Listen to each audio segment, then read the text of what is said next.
कैसे दोस्तों? All good? चलो बेस्ट है।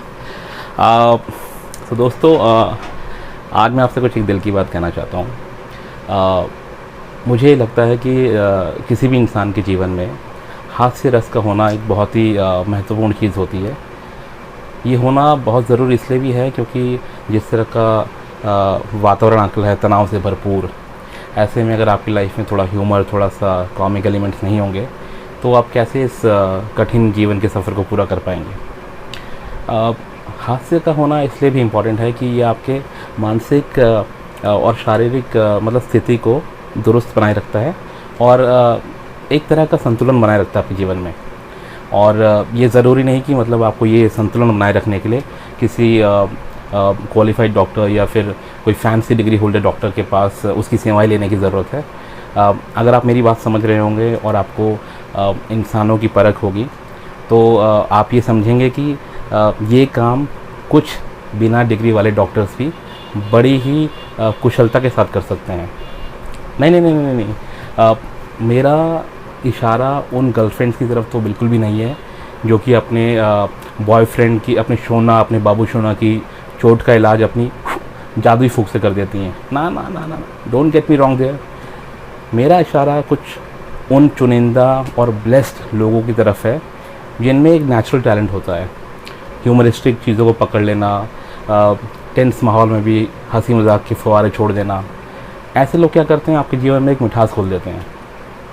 नमस्कार दोस्तों, मेरा नाम है धीरेन और मैं आपका स्वागत करता हूं अपने इस चैनल में जिसका नाम है कॉमिक्स एनिमल।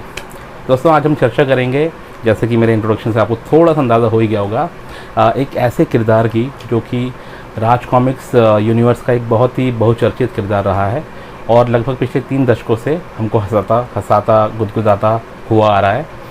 जी हाँ, सही पहचाना आपने। मैं बात कर रहा हूँ हास्य सम्राट बांकेलाल की और उनकी लेटेस्ट कॉमिक्स फिर आया बांकेलाल की। 1 सेकेंड, ये देखिए, ये बांकेलाल की ये जो बांकेलाल की कॉमिक्स है, ये 7 साल बाद बांकेलाल भैया वापसी कर रहे हैं मार्केट में। कई कारण रहे होंगे, लेकिन as a reader, as a reviewer and as a normal person who is looking for humour elements in life, मैं इन भाई साहब का बड़ी बेसब्री से इंतजार कर रहा था और 7 साल बाद ये लोग मार्केट में आए हैं। क्या गज़ब की वापसी की है। ये जो टाइटल आप देख रहे हैं, फिर आया बांकेलाल, इसका टाइटल अपने आप में मतलब बिल्कुल जस्टिफाइड है, जो कि कह रहा है कि फिर आया बांकेलाल। बांकेलाल मतलब इतना फेमस किरदार है कि सभी लोगों को इसका बड़ी बेसब्री से इंतजार था। ठीक है, फाइनली ये आ गया है। और ये देखिए, इसका बैक कवर है, फ्रंट कवर है। और दोस्तों, अगर इसकी साइज़ की बात हम करें तो ये नॉर्मल कॉमिक्स से थोड़ा बड़े साइज़ में अवेलेबल है मार्केट में। और ये एक नया ट्रेंड चल पड़ा है, आजकल पब्लिशर्स थोड़ा एक्सपेरिमेंट कर रहे हैं। जो इंटरनेशनल लेवल की कॉमिक्स हैं उनके मतलब समकक्ष खड़े होने की कुछ कोशिश कर रहे हैं। कहानियाँ हमारी शुरू से ही अच्छी रही हैं। मुझे लगता है कि उनकी एक कोशिश है कि जो प्रेजेंटेशन है कॉमिक्स का, जो टच एंड फील है, वो भी उस लेवल का दिखे ताकि जो नई युवा पीढ़ी है वो उनको कुछ अट्रैक्ट कर पाए अपनी तरफ। तो उस मामले में ये बिल्कुल खरी उतरती है। साइज़ इसका थोड़ा बड़ा है नॉर्मल से। और दोस्तों, इसमें जो ये प्रिंटिंग है, मनोज सर ने अपने इंट्रोडक्टरी नोट में भी कहा है कि उन्होंने जो एक पुराना विंटेज लुक था, मतलब बांकेलाल की कॉमिक्स का, उसको रिटेन करने के लिए, उसको बनाए रखने के लिए इसमें फ्लैट प्रिंटिंग का उपयोग किया है। अब मैं इसकी फ्लैट प्रिंटिंग क्या होती है? फ्लैट प्रिंटिंग दोस्तों it's like another expression for digital printing. जैसे कुछ डिजिटल प्रिंटिंग है, ये वैसा ही है।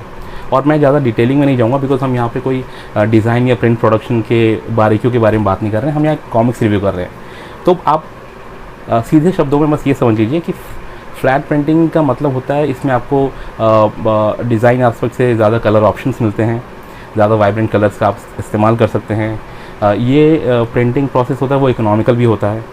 तो अगर आप छोटे पैमाने पर किसी चीज़ को प्रोड्यूस कर रहे हैं, if you have only limited numbers of copies to print, I think this kind of printing will work best. ये बहुत ही उपयोगी साबित होगा फ्लैट प्रिंटिंग।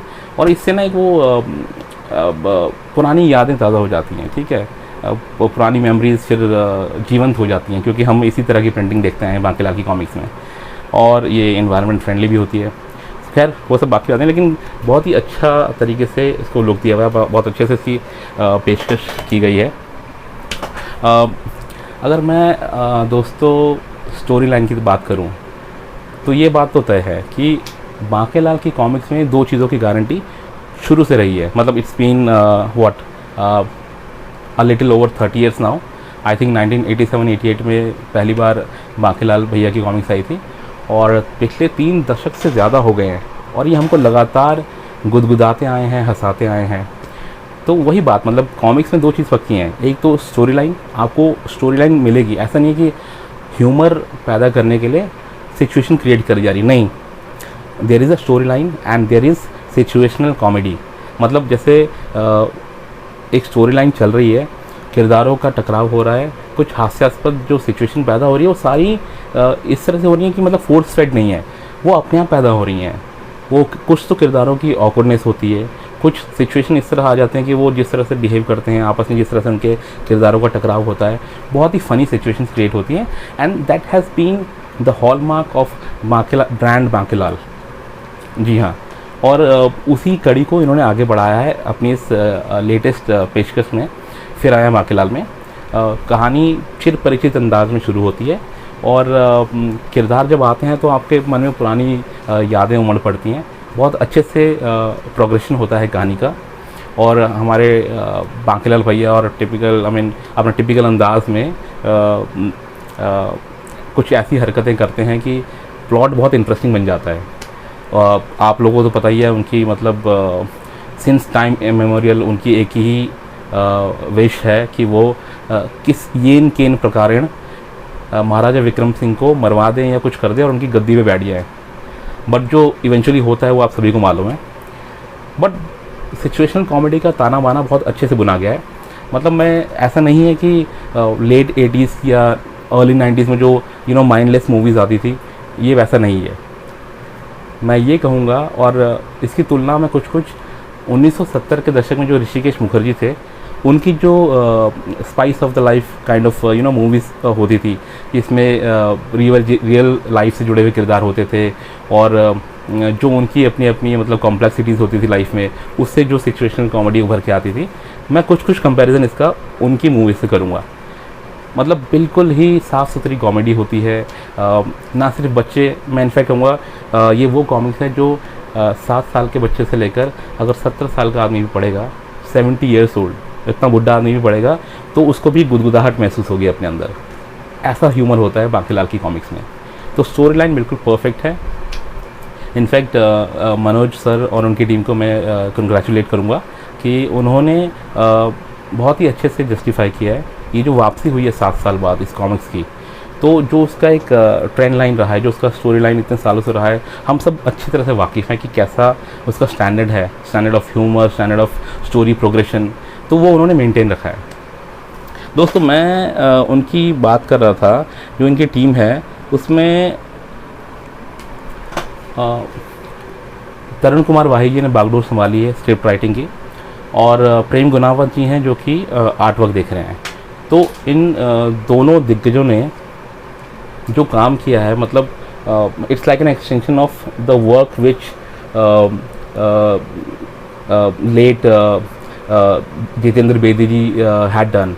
मतलब जो इनके क्रिएटर थे, ओरिजिनल क्रिएटर बांकेलाल किरदार के, जितेंद्र बेदी जी, मतलब उनकी क्रिएशन की याद दिलाते हैं।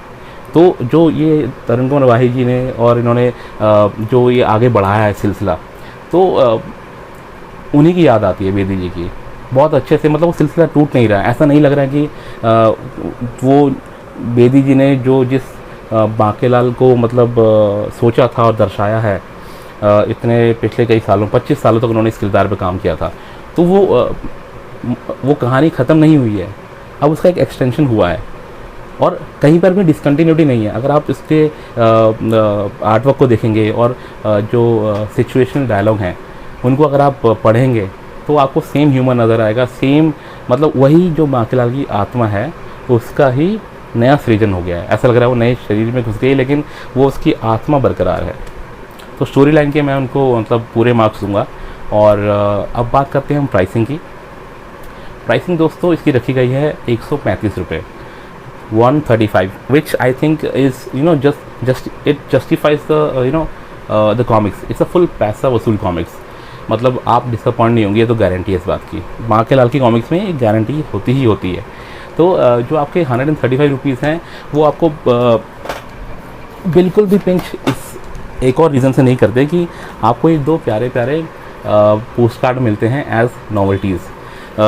ये देखिए, एक में बांकेलाल भैया महाराजा विक्रम सिंह जी के साथ हैं, और दूसरे में उनका मतलब ये पोस्ट कार्ड में जो फ़ोटो है ये बांकेलाल का जो बहुत पुराना सपना है महाराजा की गद्दी छीनने का, उसको चरितार्थ करता हुआ दिखाई दे रहा है कि कैसे वो अपने आप को आए दिन इस रोल में देखता है कि वो एक बार गद्दी पे विराजमान है, वो यश वो पैसा उसके पास है जो महाराजा विक्रम सिंह के पास रहा है।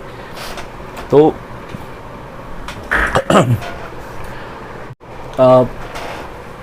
दोस्तों अगर हम पूरी इस कॉमिक्स की मतलब इसको इन टोटलिटी अगर हम बात करें तो कॉमिक्स बहुत ही जानदार बन पड़ी है।